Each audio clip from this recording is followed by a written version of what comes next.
Somtyds tree ons op so 'n manier dat ons eintlik skuldig is aan oortreding, dat ons aangekla kan word van 'n oortreding.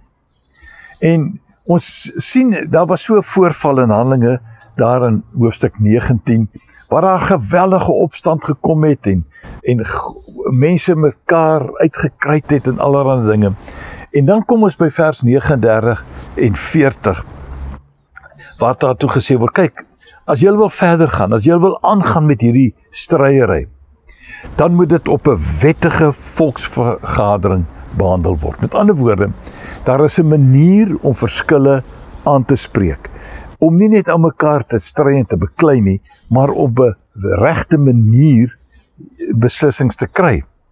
Want as ons dit nie doen nie, ons loop gevaar om van opstand aangekla te word oor hierdie dinge wat vandag hier gebeur het. Lees gerus maar Handelinge 19 om te sien presies alles wat daar gebeur het. Daar is geen rede vir hierdie oploop nie en ons sal dit nie kan verantwoord nie. 'n Mens raak soms betrokke by onnodige stryd, onnodige verskil. En op die ou einde wil ons iemand verantwoordelik hou. Ons wil iemand anders verantwoordelik hou. Ons wil laat iemand anders 'n beslissing maak en waarskynlik net solank ons kan skotvry kom.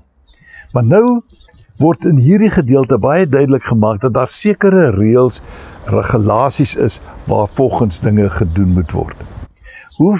Ek wil nou nie, weer eens, nie vreeslik ingaan op voorbeelde nie, maar ons sien dat daar soms in kerklike kringe opstand kom teen sekere dinge en mense sekere besluite wil neem en emosioneel daarmee te werk gaan. En nie die prosedure wil volg wat eintlik reeds gestel is nie, waaraan hulle eintlik onderdanig moet wees en hulle aan moet onderwerp nie. So, ek dink, ons moet nie reëls en regulasies en manier van dinge doen onderskat nie en ignoreer nie.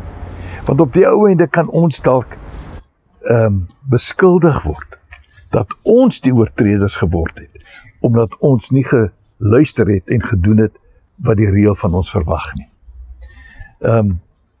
Daar's baie voorbeelde, maar kom ons wees versigtig.